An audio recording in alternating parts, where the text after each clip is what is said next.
what I'd like to do today is to talk about Po Kim's work in general, and also try to contextualize it, looking at artists who were working at the same time as he was in New York from various generations. So let me make sure I've got this working fine.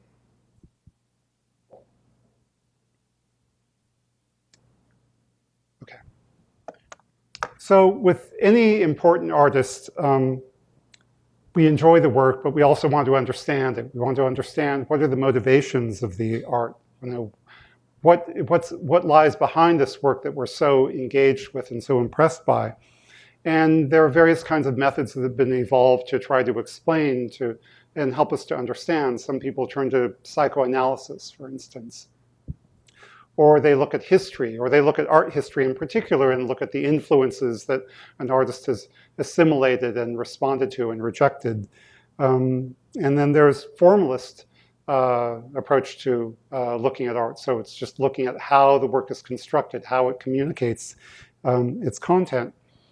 You know, one of the questions you always have to deal with is like how do we look to the biography, the life of the artist to understand where their work comes from?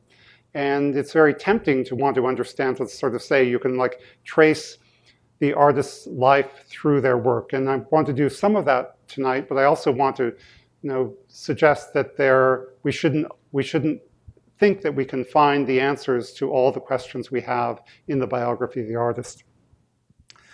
For me, with Po Kim, there are two questions that really come to the fore.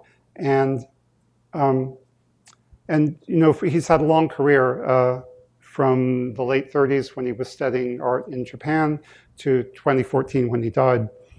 And throughout his career, he had, as you can see with these 5 images here, he went through various distinctly different styles and approaches to art, from pure abstraction to veristic, realist representational art, to a kind of symbolist, fauvist painting, to abstraction again. So one of the questions that I ask myself is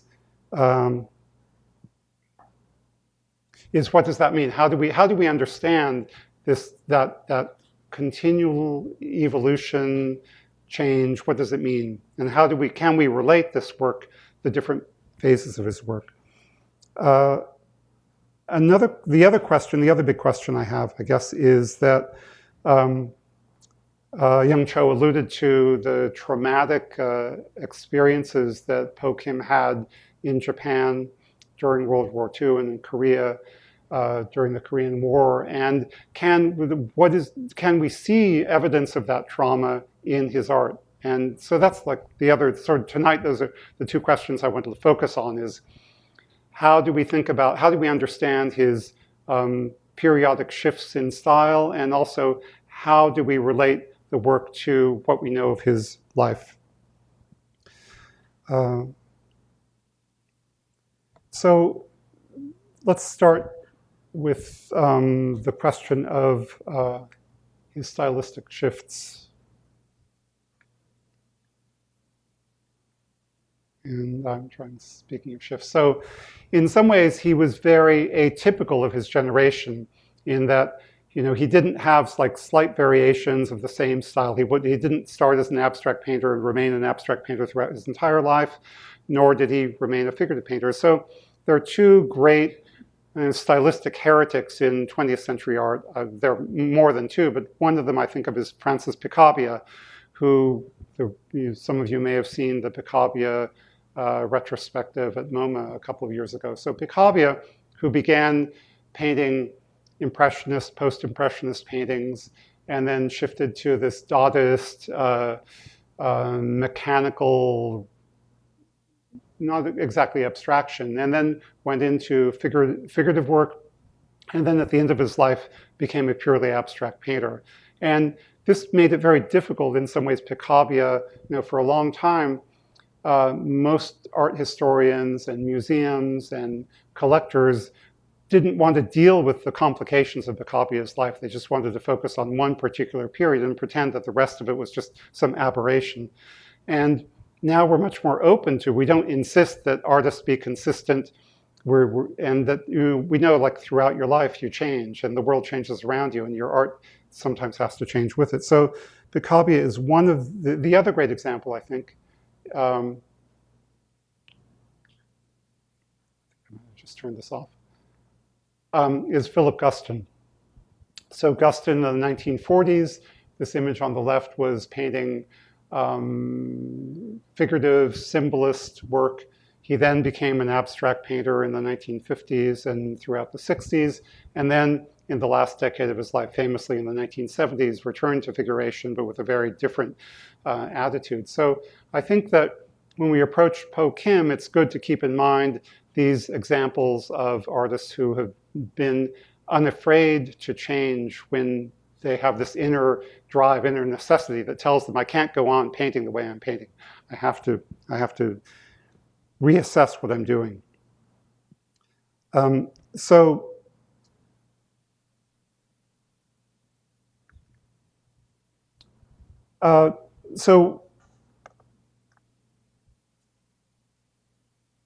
why did,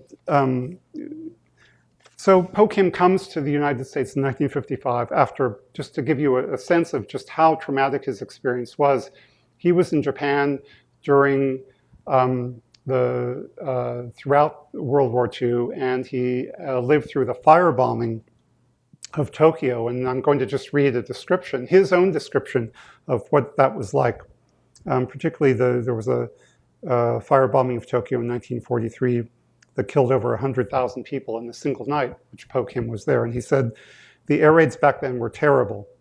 Every night, we couldn't sleep. The planes would come at around midnight. On March 10th, the US Army Air Force, completely firebombed Asakusa, an entertainment district in Tokyo. In the morning, I went out and saw the dead bodies. Those who'd been hiding in dugouts had been roasted in the heat.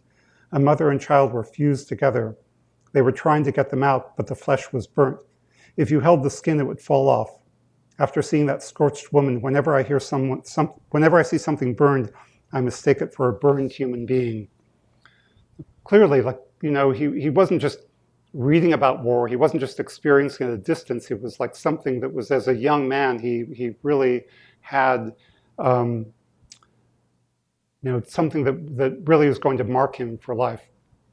And as Young Cho said, after the war, he returned to Korea, and was falsely accused of subversion, and ended up being persecuted and in fact tortured by both sides throughout the early 50s.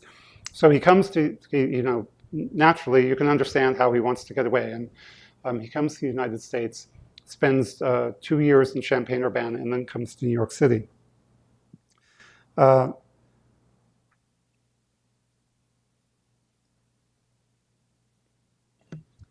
And he talks about what he was trying to do in 1955 and why he immigrated. And it was something that was just so terrifying, his experience there. So when he comes to New York, he immerses himself in the world of the abstract expressionists in downtown New York. And this painting, it's a little hard to see on this image. You can see it, I think, better on the screen. So it's a painting that is like very dark in some ways. Like, you know, do we want to see this as sort of the darkness? Is he like dealing with the darkness of his memories of the wars, which is certainly one possibility. Or is this also work that really speaks to and responds to and is in dialogue with the work of other artists working at the time? So I think that there's like a whole group of artists, Sam Francis being one of them, Norman Bloom, Milton Resnick, who are also exploring similar ways of putting together painting and influenced by artists like Monet. So while I guess it might be tempting to try to read into Po Kim's work, the sort of abstraction, his abstract paintings as somehow responding to his experience in Japan and Korea, we can also look at it as a dialogue, as him moving forward and trying to find ways to renew painting and to build on the innovations of the first generation abstract expressionists like Pollock and Rothko and de Kooning.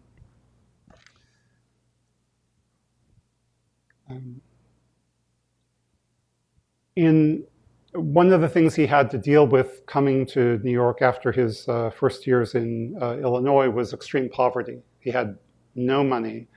And you can see that in the material facts of his work. Instead of working on canvas, he began to work on oils on paper, and generally of a small scale.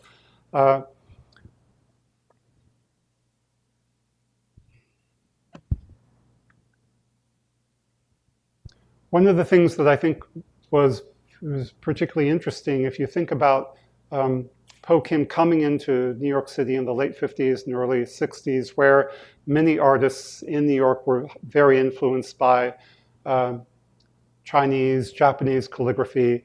And Po Kim, who comes with the experience of the intimate experience of Korean art and Asian calligraphy, thought a lot about his work in relationship to an artist like Franz Kline. And in the beginning, Po Kim was, and Kline, there was the thing about what people said about Kline, oh, here's this painter who's extremely, it's like taking ideas from Japanese, Chinese calligraphy, and he's bringing them into abstract expressionist painting. But for Po Kim, he found Kline's work like a failure as calligraphy. He thought it had nothing to do with the kind of calligraphy that he was working from. And he made a distinction between what he saw as the pictorial approach of Franz Kline's work and his own calligraphic work.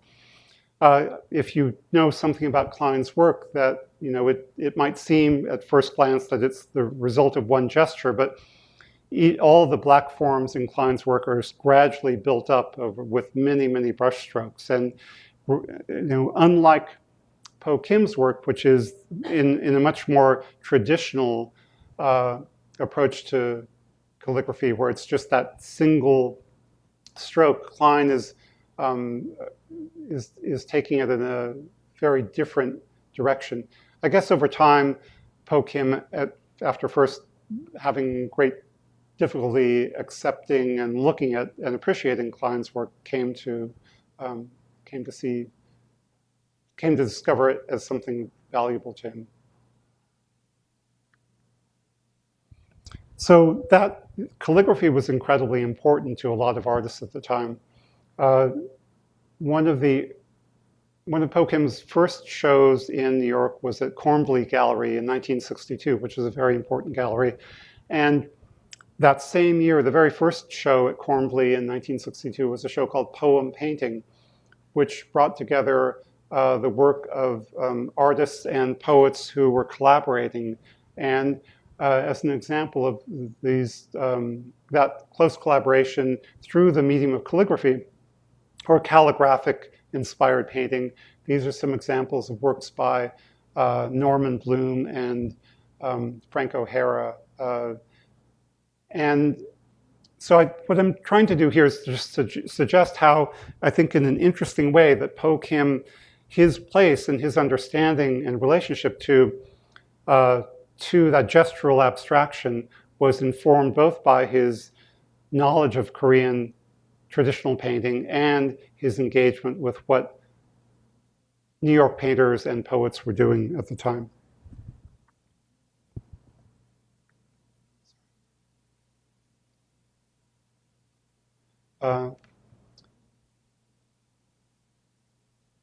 One of the consistently impressive and great things about Po Kim's work is that even within one particular period, he's always trying, he's like always pushing and surprising you.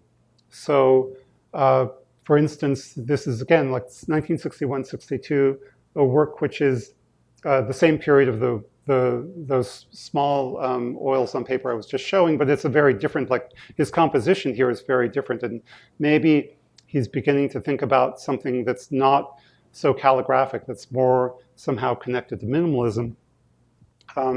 And it's also work, if you think about his relationship to Philip Guston, this is one of Guston's paintings from the same period. And you can see in this work of Guston's, there's the beginning of a hint of some sort of form that eventually turns into figuration.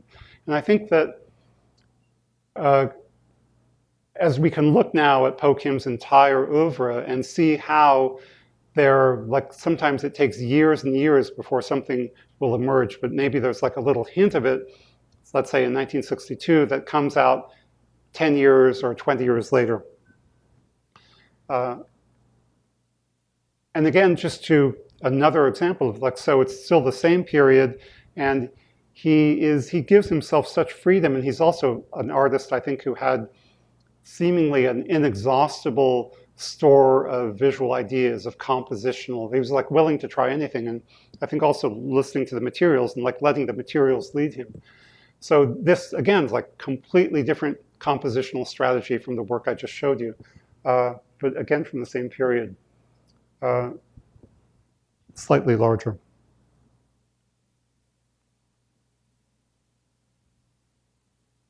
So there are, I guess for much of the 1960s, he was painting more or less gestural work. I don't know, apparently Po Kim spent a short time in Paris in the mid, like 66, 67. I don't know too much about what took him there and what he was doing. However, you can see that there's something changing in his work in the mid-1960s. And I think that if you look at an artist like Kenneth Noland, color field painter, you can see, again, how there's this like dialogue. And I think that Po Kim is someone who was clearly extremely sensitive to and connected to what artists were doing around him and being part of the community of artists in New York. But then there's this dramatic, so in 1971, suddenly, he's been making abstract gestural painting from 1955 until 1971, and suddenly there's this absolutely dramatic shift. He stops making paintings and begins to work with colored pencil, and he starts painting artichokes and peaches. And I love this one because it's sort of a self-referential work. Mangoes, strawberries. And so there are different ways to approach, like, so this is one of the questions. So why does he change? Like, how do we, one could maybe try to find the answer to his change in his biography. I know that he met Sylvia Wald in I believe they were married in 1968. Certainly, one's partner in life can totally change how you see the world. And I think that that could be part of the explanation. Like his life changes, his personal life changes, and he wants his art to reflect that new life. It's also true, however, that the art world around him was changing. Artists, there was a lot of photorealism. He was not a photorealist. This is much more kind of veristic. It's not relying on the camera. It doesn't really allude to the camera. It's clearly he's like looking at this with his own eyes. So maybe he's also, picking up on the sense that abstraction has come to an end. In fact, he says something like that. At least for him, the adventure of abstraction, at least up until this point, no longer gave him what he needed. It was no longer feeding him as an artist. What I like about these is apart from his incredible skill and his great attention to the way things look, it's the kind of casualness of these compositions, as if he's just, when you come home from the supermarket and you're like putting things out on the counter and they just sort of fall as they may. And I think that that's the sort of composition, anti-composition of this. And also just how he pays great attention to, the freshness, the crispness, the ripeness or non-ripeness of these materials. I guess people say that he used to go into Dean and DeLuca, which at that time was one of the few places in downtown Manhattan where you could find an endless store of great fresh fruit and vegetables. And he would just stand there looking at the fruits and vegetables in the produce department until the people came, the people working there came and said, "Are you going to buy something?" Like they're sort of trying to push him out because he was just there fascinated with what was in front of him. I mean, we could read, as often with still lifes, you can try to read some sort of allegorical, symbolic meaning into them. But I see this as much more, it's much more about incredible attention to detail, and it's about the time, that's sort of the change, the calligraphic mark, which is created in an instant, and this seems to be just the opposite. It's the result of a very different kind of sense of time.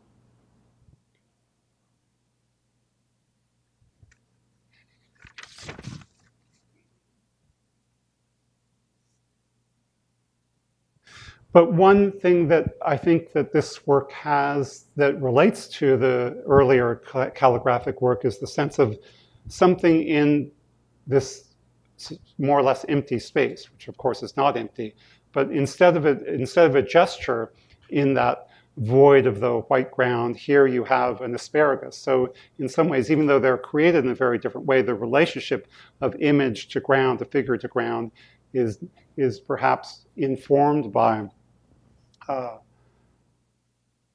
by his experience as an abstract gestural painter. And he gives just the merest hint of these things being located in space with just a little bit of shadow. But he's avoiding. These are not clearly. They're not on the table. They're sort of floating in a kind of non-space. Towards the end of the 70s, he began to experiment more and brought collage into his work and maybe something of a more conceptual approach. So having worked for 10 years, from 1971 till 1981, working in this veristic, highly representational, realist mode, he again completely changes. And I guess the beginning of the change you can see in some paintings he was making from the roof of the building where he and his wife lived, which is still the home of the Po Kim Sylvia Weld Foundation on Lafayette Street. And here, this looks like he's looking east or southeast across the East River. And here, I think he begins to position himself as a painter of New York City. And I think there's a great tradition of painters of New York City. And one of the artists who was working at the same time as he was making paintings like this. Here's another one. Again, you can see that. You can see that, I guess that's the power station that's just across the East River from 14th Street, I think. But another painter who I think has a lot of affinities with Po Kim, and they actually showed at some of the same galleries. Come back to that one in a second. Actually, I guess I'm going to have to go here. I'll come back to those in a moment. Another Po Kim is this painter Paul Georges, who would go up to his roof, which was on Walker Street, just near off Broadway, and he painted a lot of the same scenes, but with a much more kind of politicized, allegorical language as Po Kim. And I find that it's, to think about these artists in relationship to each other is very illuminating. So let's go back here. So in the late 70s, early 1980s, there was really this dramatic, radical change in contemporary art, and with the neo-expressionist movement and Transavantguardia in Italy. And for a long time throughout the 70s, there was the idea that painting is dead. And a lot of work was very reductive and eliminating sort of, it was a lot of monochrome work. Artists were interested in video and performance art and pretty much anything except painting, and certainly not figurative painting. And more or less simultaneously, in many parts of the world, artists began to rediscover painting, and particularly figurative painting, and also to reconnect with art history, and to look. And I think Po Kim was part of this, clearly part of this movement, and he begins to look back to Matisse and to Fauvism, and also to bring into art all these things that had been excluded for many decades. And to look again at psychology and symbolism and sexuality, and also just the joy of painting figures.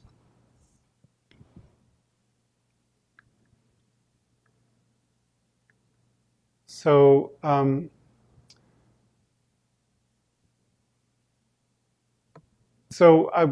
let's see. So his work, and you can see, and I hope you'll have time after my talk to see this painting is around the corner here in this exhibition. So I think Po Kim, one of the really admirable things, the many admirable things about him, is that he never rejected anything of his past. Even though he would change and go from figuration from gestural abstraction to realist still lifes to symbolist figuration, somehow he's carrying everything with him. He's never saying, I'm going to reject that part of myself. So I think you can see, particularly in his later work of the 90s, and I'm not sure about the dating on this. I think he may have started this or had the idea to start it in the early 80s, but it seems to really belong in his work of the 90s. But he allows himself more and more liberty as he goes on, and he's able to go back and pick up motifs and and the way he was painting in the early 60s or late 50s, and incorporate it into this symbolism, this figurative symbolism of his 90s work.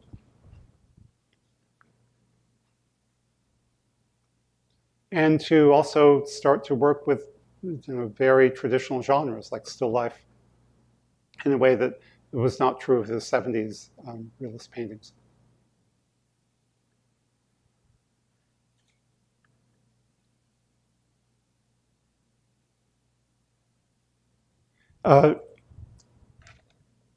Apparently, the way he approached these paintings is that he didn't really have a plan, so he improvised them. And one of the things that happens in the 90s is his scale. He starts to paint larger and larger and larger paintings. And you would think if you're going to try to make a large painting with dozens of figures and these very complex symbolist compositions, you would have some plan beforehand. And apparently, Po Kim did not. So that's in a way in which he's incorporating the spontaneity and the improvisation of gestural abstraction into work which is also figurative. So he has this, as far as I know, he really never had a plan when he started these large paintings. They were he kind of felt them out as he went along.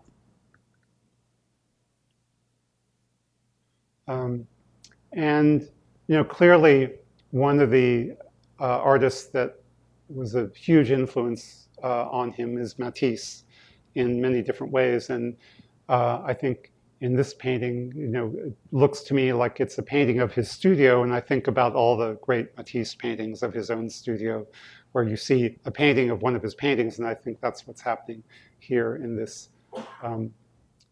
Pokim work. So one of the shifts that happens also when he returns to painting in the 80s and 90s is he begins to use acrylic instead of oils.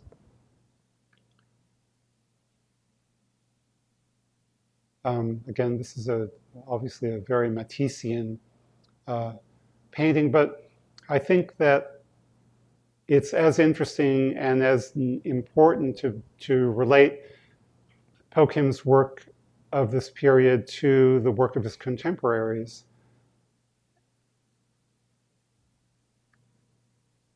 And I have some images here, I think. So some of the artists who I think are interesting to think of in relationship to Pokim are the Italian artists like Enzo Cucchi on the upper left, Mimo Palladino, lower left, and Francesco Clemente.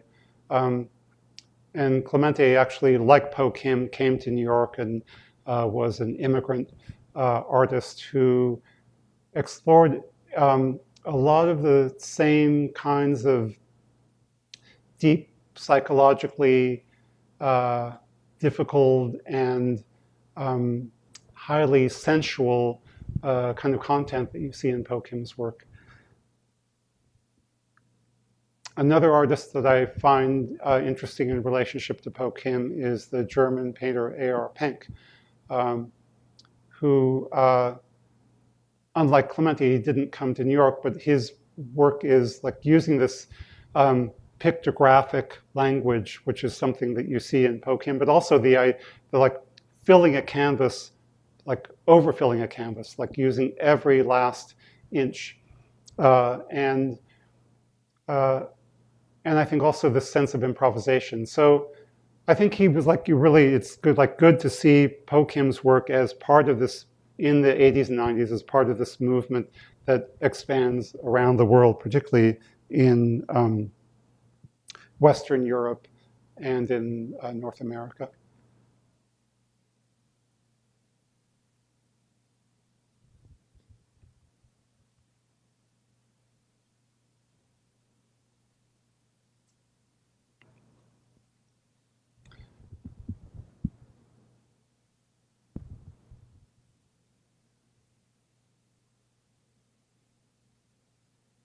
So a lot of these paintings to me seem like they kind of are a Arcadian perfect world. I think about Matisse's the dance and music, those great Matisses of the early 20th century, and looking at a painting like this of Pokim, it seems to be worlds away from that experience he had in the 1940s and 1950s. So is his work kind of trying to escape and forget all the traumas and all the pain and all the terror that he experienced as a young man? And in fact, he talks about that. He says about his work, he says, long ago, my life was not very peaceful. So I wanted to forget the pain and only paint fantasies, things of beauty, things that were devoid of suffering. Just as Matisse would have said, lux calme volupté. And I think that certainly is one of the things that art can offer us, is that, consolation, solace, comfort, and healing, I suppose, might be the best term to think about this. And like you can think about all of Pokim's work from the time he arrived in the United States in 1955 till the end of his life as trying to heal and overcome and transcend the terrible things that he went through as a young man. And he was an artist who believed, it seems to me, that art has the power to contribute to this healing, that it has this, and it also is trying to communicate. I think there's a sort of idealist, hopeful sense of a sense of universality and and a sense of common hope. And these paintings are filled with images that, like, doves and people dancing and flowers and animals, and so it is this Arcadia. But there are also paintings of his that periodically. So you can certainly see this connection to Matisse, but periodically, at the same time, he makes a painting like Naked Men, and this is like, now we're not in Arcadia anymore. This is, so I don't think he ever, no one ever completely can overcome the experience of early trauma, and I think that what's so impressive about Po Kim is that he has this sense that,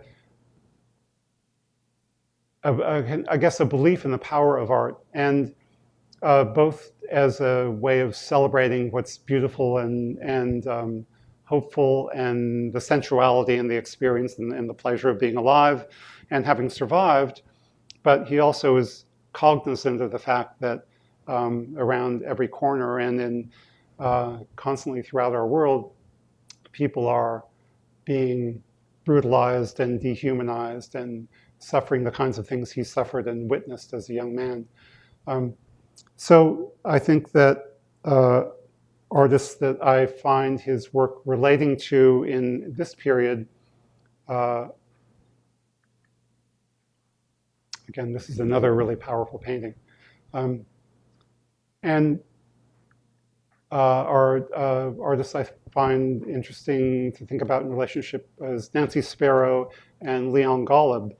Interestingly, another couple, husband and wife, two artists whose work had a great deal of continuity and dialogue, just as Po Kim and Sylvia Wald had. And they actually, Sparrow and Golub and Wald and Kim were living not that far from each other. It suddenly occurs to me. I don't know whether they knew each other, but I kind of suspect that in those times, the art world in New York City was pretty small, and they probably did know each other. So it'd be interesting to think about what that relationship might have been, what that dialogue or influence might have been. Even if they didn't know each other, they were perhaps looking at each other's work. So then there's yet another, I guess we call a final shift in Po Kim's work, starting around 2007 and continuing for the last 5 or 6 years of his life, where he discovers this new medium of colored tape. And you can see in this painting here on the left, closer to the stage, where he begins to use colored tape. And again, we can think about this in relationship to Matisse, particularly Matisse's cutouts, to try to find, sort of pursue painting by other means. And but unlike Matisse, what Po Kim is doing here is he's not only using color tape, it just becomes another part of his artistic language. And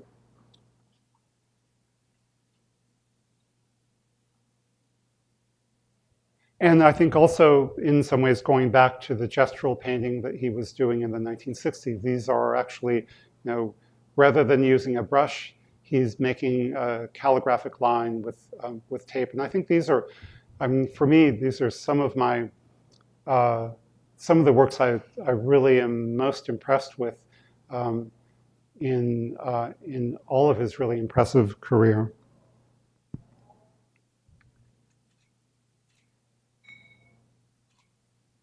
You can also connect the work to the early gestural abstraction in the use of the white ground. So it's like this very stark relationship between figure and ground.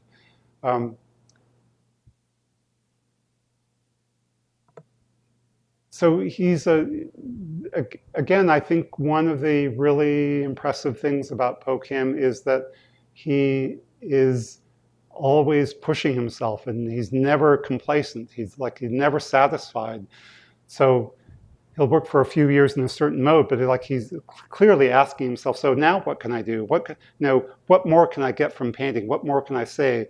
What more can I find? Like new materials, new experiments. Here's a great Matisse cutout. So you can see that, that relationship of cutout shapes to the white ground. But it's not, I think there's a relationship to Matisse and influence, but I think that the work is also quite distinctive in itself.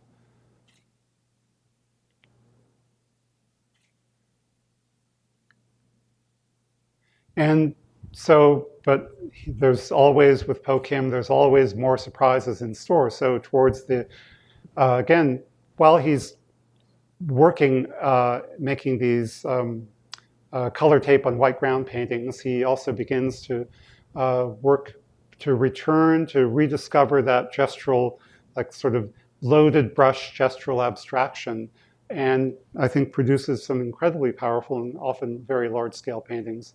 Like this one, Black Abstract, and this one too, which again, you see that sense of absolute fearlessness, and also he's not, there's no sense of him being kind of doctrinaire about a certain style or even about his own style. Like he doesn't. I mean, I think that he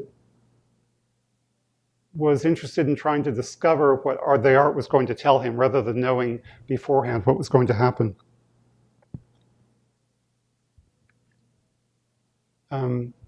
This is a painting of his, which I think is really quite powerful. But I think about, again, another relationship which I think is interesting to think about is to Cy Twombly, which was this was a very large-scale Cy Twombly painting from the mid-90s. But I think that again, very different artists, but I find that sense, my feeling is, even though I've never met Po Kim and wasn't able to talk with him, my sense is that he was extremely attentive and open and to what was happening in the world around him, in the art world around him, and constantly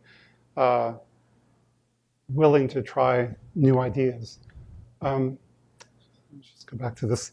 What I'd like to do is just to come back to the first question that I began with is, so what really motivated his work, and how should we understand his constant shifting of style? And I'd like to just read the last sentences of the essay, which I contributed to this recent catalog of a show of Po Kim's work. And I say that there's a restlessness to Kim's entire career that suggests he may not have completely forgotten the pain of his youth, nor the unsettling effects of exile. Could it be that Kim's dramatic shifts in style and subject matter were not only a matter of his desire for artistic challenges or his response to the evolution of contemporary art? Could it be that his self-transformation from gestural abstractionist to still life realist to figurative symbolist, back to abstractionist, was motivated by his knowledge that as powerful as art might be, as much as he loved it, as much solace as it gave him, he knew that the forces of fear and violence and terror remained as prevalent as ever. Kim was, it seems to me, one of those artists who make the greatest demands of art, who want it to be able to save not only the artist, but the entire world. Impossible demands, but ones that Kim could never cease making until the end of his life. And I think that's really one of the lessons, or one of the things that we can take away from like looking at his whole career, is that rather than understanding his changes in response to the changing fashions of art, I would rather think about them as he was asking so much from art, and that he was willing to pursue whatever path it led him in, and never give up. There's a sense that clearly art does not have the power to vanquish evil.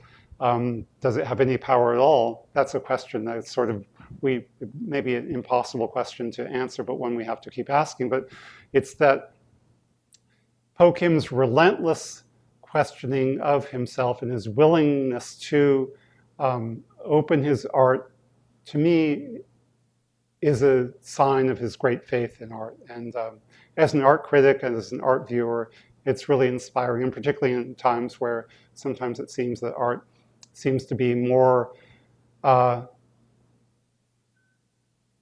determined by or subsumed by economic forces and institutional influence.